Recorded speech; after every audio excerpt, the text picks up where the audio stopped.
बिहार में जमीन सर्वे हो रही है और इसमें भी एक बड़े साजिश का अंदेशा से इनकार नहीं किया जा सकता है। आप अगर सोशल मीडिया पर अन्य तरह के खबरों को देखेंगे और जब उसका एनालिसिस करेंगे तो आपको इन तमाम चीजों पर से पर्दा हटते हुए दिखाई देगा। बड़े बड़े लोग जो हैं, जो किसी न किसी रूप में कहीं न कहीं नाजायज जमीन हथियाए हुए हैं, वे दखलकारी का दुहाई दे रहे हैं। पिछला रिविजनल सर्वे जो हुआ और विशेष करके 80% गरीबों के जमीन को दबंगों के द्वारा हथिया लिया गया, उसमें भी कब्जुआरी का ही मामला था। आदरणीय नीतीश कुमार इन चीजों को देखते हैं और वह यह कहते हैं कि नहीं, कब्जा के आधार पर नहीं अपितु डॉक्यूमेंट के आधार पर ही जमीन का सर्वे कराया जाएगा। इसमें बहुत बड़ी बात यह है कि कोई भी व्यक्ति कोई भी जमीन जोतता है तो कहीं ना कहीं से उसे कोई ना कोई डॉक्यूमेंट जरूर होगा। कारण कि जमीन कोई ऐसे ही नहीं जोत लेता है। कोई गरीब आदमी अगर किसी अमीर व्यक्ति के जमीन में अगर जबरन है तो समझिए कि उसको नहीं रहने देगा। एक गरीब आदमी तो किसी भी कीमत पर एक अमीर व्यक्ति के या दबंग व्यक्ति के जमीन पर जबरन दखल दहानी नहीं कर सकता है। अगर कर सकता है तो वह इसी परिस्थिति में कर सकता है जब उसका एक मेजोरिटी है और बहुत सारे जनसंख्या में कुछ लोग होकर के कहीं कहीं जमीन का दखल दहानी भी करते हैं। वह उस परिस्थिति में भी जो मजबूत लोग होते हैं कानूनी सहारा लेकर के उसे हटा देते हैं। इसलिए गरीब आदमी अमीरों की जमीन दखल दहानी करे ये संभव नहीं है, लेकिन गरीबों के जमीन पर अमीरों का दखल दहानी ये तो आम बात रही है और रहेगी। ऐसे ही एक मैं वीडियो देख रहा था जिसमें आरसीपी सिंह यह बयान दे रहे थे कि किसी भी कीमत पर यह जमीन जो है ठीक से सर्वे नहीं होगा। कारण वे सरकार पर उंगली उठा रहे थे कि जो आदमी खाता खतौनी के बारे में नहीं जानता है, धूर कट्ठा के बारे में नहीं जानता है और मात्र 2-4 दिन के ट्रेनिंग करा करके उसे इतना बड़ा काम दे दिया जाएगा, वह ठीक से नहीं कर पाएगा। और सरकार जो है वर्षों से जो लोग जिस जमीन को कब्जा किए हुए हैं उसको हटाने के फेर में पड़ी है। तो इससे उनका सोच तो साफ रूप से झलकता है, यह उन्हीं का सोच नहीं है। ऐसे ऐसे सोच के बहुत सारे लोग सभी पार्टियों में विराजमान हैं और ये तमाम लोग नीतीश कुमार पर दबाव बना रहे हैं। और इतना दबाव के बावजूद भी अगर नीतीश कुमार अपने बातों पर टिके हुए हैं तो यह साधारण बात नहीं है। ऐसे आम भाषाओं में लोग कह देते हैं, बोल देते हैं, नीतीश कुमार का ऐसे ही सार्वजनिक रूप से लोग शिकायत करते रहते हैं, लेकिन वे लोग को ये पता ही नहीं है कि आज जो आपको सुविधा मिला है, आपको जो अधिकार मिला है, यह नीतीश कुमार के ही हिसाब से मिला है।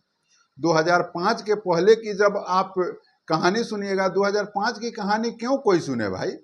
2005 से पहले अगर आज 30 साल 32 साल का जो वोटर है, 35 साल का वोटर है, 2005 के पहले वह 10 से 15 वर्ष का रहा होगा, वह दुनियादारी उस समय का भी नहीं जाना और आज का वह मेन वोटर है। और नौजवान जो 20 बरस 22 बरस 25 बरस का है तो उनका ही बात ही छोड़िए, वे तो कुछ देखे ही नहीं। 2005 से पहले का जो मंजर था, आपको न ठीक से वोट गिराने दिया जाता था, न आपके अधिकारों का किसी भी प्रकार से सुरक्षा हो पाता था। और आज जब सभी चीजें मिल रही है, यह आभास आपको कब होगा, जब नीतीश कुमार सत्ता से बेदखल होंगे। तब आपका जो गाली निकलता है नीतीश कुमार के नाम से, आपका शिकायत जो निकलता है नीतीश कुमार के नाम से, वो सब चीजें सामने आएगी। और हम लोगों ने तो बहुत सारे चीजों को तो नहीं, लेकिन कुछ चीजों को हम लोगों ने देखा है जो किस तरीके से समाज में अवधारणा थी, किस तरह समाज में प्रताड़ना थी और किस तरीके से जब लालू यादव आते हैं और उन्हें गरीबों का मसीहा का दर्जा मिलता है और गरीबों के अधिकार की बात करके सत्ता पर काबिज तो होते हैं, लेकिन जैसे ही वे सत्ता पर काबिज होते हैं एक नया दबंगता प्रारंभ हो जाता है। वो तो एक तरफ गरीबों का आवाज बनते हैं, गरीबों का प्रताड़ना रुकता है, लेकिन आगे चल के एक दूसरा प्रताड़ना खड़ा हो जाता है और गरीबों से तरह तरह के डिमांड करके तरह तरह से उनको दूसरा रूप में उनका शोषण किया जाने लगता है। और जब ये तमाम चीजें होती है, बहुत सारी बातें हैं जो मैं वीडियो के माध्यम से क्या बोलूं, ये सब चीजें हुई है जो कुछ लोग जो युवा पीढ़ी हैं उन्हें यह जानकारी नहीं है, जो 35 वर्ष तक के उम्र के लोग हैं ये तमाम चीजों को नहीं देखे हैं, और वही लोग विशेष रूप से एक शब्द नहीं लगता है, एक सेकेंड नहीं लगता है नीतीश कुमार का शिकायत करने में। लेकिन नीतीश कुमार इन तमाम चीजों को देखते हैं और वह कहते हैं कि डॉक्यूमेंट के आधार पर सर्वे होगा, और जब यह बात वह कहते हैं तो तमाम जो दबंग टाइप के और अमीर पूंजीपति लोग हैं उनके सांसें फूलने लगते हैं, कारण कि वे तमाम लोग जो है कहीं ना कहीं से कुछ ना कुछ नाजायज संपत्ति अर्जन किए हुए हैं। और जब नाजायज अर्जन है तो आप सोचिए, दिलीप जायसवाल ऑन कैमरा बोल रहे हैं कि ऐसा ऐसा एक्सपर्ट हो गया है कि 100 बरस पुराना जो दस्तावेज है उसको आज के हूबहू उसी सिग्नेचर में उसी भाषा में लिख करके और डुप्लीकेट बना करके दे रहा है। और जब यह चीज़ें जा रही है वहाँ सिस्टम में, तब उसका कहीं ना कहीं से कुछ तो बहुत सारा पार कर जाता है, एक आध को धराता है, तब उस चीज़ पर चर्चा होती है। तो ऐसे तो सैकड़ों हजारों लाखों दस्तावेज की दाखिल खारिज हो जाती है, लेकिन उसी में एक आध पकड़ा जाता है तब उस पर चर्चा होता है, और इस बात पर चर्चा स्पष्ट रूप से वे करते हैं। तो आप सोचिए जरा सा, मंत्री जी ऐसे ही चर्चा नहीं कर रहे हैं, वे तमाम चीजों को जान रहे हैं कि किस तरीके से ये भ्रष्टाचार और ये जालसाजी कार्य होता है। जरा सोचिए, क्या कोई गरीब आदमी इतना बड़का जालसाजी कर सकता है? उसके बस का है कि एक दस्तावेज जो है जालसाजी रूप से बनवा ले? ये कहीं ना कहीं करेंगे तो दबंग होंगे वो करेंगे, या जो पूंजीपति होंगे वो करेंगे। मित्र, आम आदमी की बस की बात नहीं है। आप अगर गरीब हैं, कमजोर हैं, आप कोई गलती नहीं करिएगा, आप पर सारा गलती का आरोप लगाया जाएगा। लेकिन अमीर लोग, दबंग लोग सारी गलतियों को करेंगे तो उनके ऊपर कोई गलती का उंगली नहीं उठाएगा। यही अवधारणा, यही व्यवस्था हमारे समाज में चलते आ रहा है और चलते रहेगा। और ये किसी जाति विशेष की बात नहीं है, ये तमाम जातियों में मजबूत लोग होते हैं, दबंग लोग होते हैं, और जो जिस समय का दबंग है, पैसे वाले हैं, वे कुछ ना कुछ नाजायज कर लेते हैं। और वह लोग जो नाजायज करने का अपने इच्छा में पाला था, उन लोगों का सांसें फूलना तो लाजमी है, कारण कि नीतीश कुमार उनके क्रियाकलापों को मूर्त रूप नहीं देने दे रहे हैं, उनके मंशाओं को पूरा नहीं होने दे रहे हैं, उनके मंशाओं पर पानी फिर रहा है। तो वैसे परिस्थिति में वे लोग नीतीश कुमार को तो गुमराह करने का प्रयास करेंगे ही करेंगे। सत्ता पक्ष में रह के बीजेपी किस तरीके से नीतीश कुमार पर दबाव बना रहे हैं ये आपसे छिपी नहीं है। नीतीश कुमार के पार्टी के भी कुछ लोग जो हैं उनको गलत सुझाव दे रहे हैं कि आप सर्वे रोक दीजिए। तो क्या सर्वे रोक देने से आप सत्ता में आ जाइएगा? सपना देख रहे हैं? अगर सर्वे रोक दिए तो कहां जाइएगा? जिस तरीके से मोह भंग हुआ है बीजेपी से, राजद से लोगों का, गरीब लोगों का, उस तरीके से आपसे भी मोह भंग हो जाएगा। और मुट्ठी भर लोगों के वोट देने से, खाली दबंगों के वोट देने से आप शासन में नहीं आ जाइएगा। किसी भी पार्टी को जो आप मंच पर चढ़ के गरीब गुरुओं की बात करते हैं, शोषितों पीड़ितों की बात करते हैं, और उसके अधिकार की, उसकी सुरक्षा की बात होती है, तो आप राजनीति करने लगते हैं और अपने आप को गरीब का मसीहा कहते हैं, राजनीति पार्टी कहते हैं। केवल अपने स्वार्थ के लिए सत्ता में आने के फेर में रहते हैं और आप गरीबों की बात करते हैं। ये सब नहीं चलेगा महोदय। अगर सर्वे रुकती है, ये आम जनता की राय में बता रहा हूं, अगर सर्वे रुकती है तो पत्ता साफ हो जाएगा, खरहरा से खरहरा जाइएगा, फिर कई एक वर्षों तक था नहीं चलेगा कि आप कहां गए।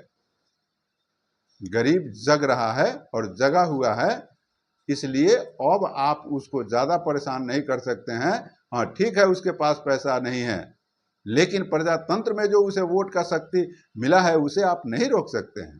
पैसा नहीं है, शक्ति से, कानून से आपका जवाब नहीं दे सकता है, लेकिन वोट से आपके जवाब को देने के लिए हर हमेशा गरीब तैयार बैठा है। इसलिए उसके बातों पर विशेष रूप से ध्यान आपको देना पड़ेगा अगर सत्ता में बने रहना है। गरीब के काम को रोक कर सत्ता चलाने चले हैं और गरीब चलाने देगा? अगर यह भ्रम है दिमाग में तो निकाल दीजिए। मैं तमाम वैसे पार्टियों को कहना चाहूंगा, आज कहीं ना कहीं से विपक्ष जो बिल्कुल चुप है, क्यों चुप है भाई? उसे लग रहा है कि ये गरीबों के हित की बात है, इस पर मैं चर्चा चलाऊंगा तो गरीब हमसे नाराज हो जाएगा। इसलिए किसी भी चीज में मौन रहना भी उस चीज का सपोर्ट करना होता है। अगर विपक्ष मौन है तो समझिए कि इस सर्वे का उसका मौन से सपोर्ट साबित होता है। और नीतीश कुमार इतने बड़ा काम करने जा रहे हैं, फिर आगे सत्ता में कौन रहेगा कौन जाएगा इसको कौन जानता है भाई? और आप भविष्य की परिकल्पना करने चले दिए। आप कहाँ लेकर जाना चाहते हैं इस देश को, इस राज्य को?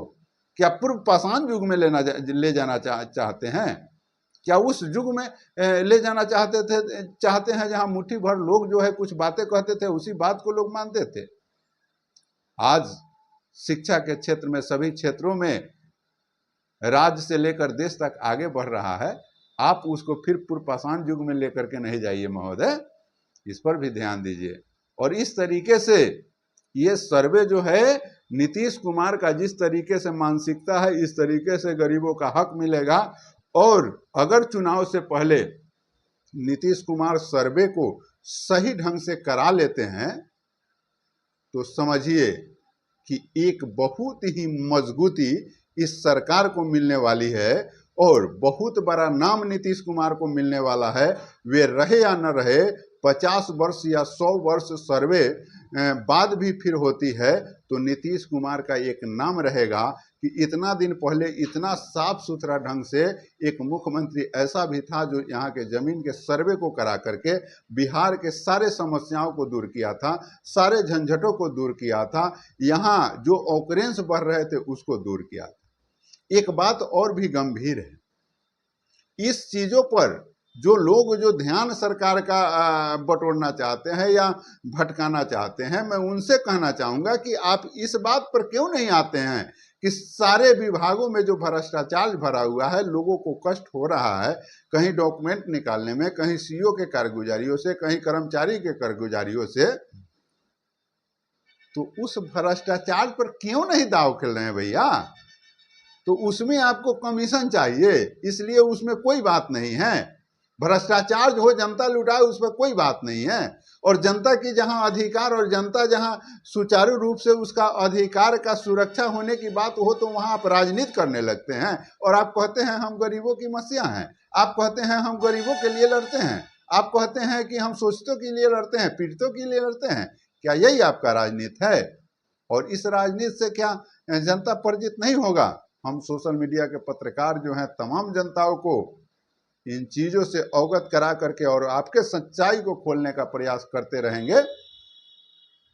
और जनता अब चुप बैठने वाली नहीं है, यहाँ जिंदा कौम है और जिंदा कौम कभी चुप नहीं रहते हैं, ये बात आपको ख्याल करना होगा। बाकी अपना प्रतिक्रिया दीजिएगा।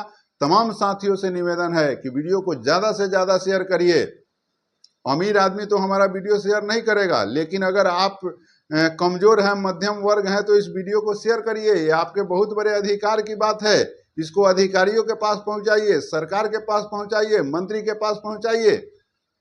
आपके एक शेयर से ये वीडियो बहुत जगह जाएगा और जब ये आप हमारी बात जब सरकार के पास पहुंचेगी तो इस चैनल के माध्यम से हम आपके तमाम बातों को सरकार के पास पहुंचाते रहने का प्रयास करेंगे। कब? जब आप वीडियो को शेयर करिएगा तब। जय हिंद।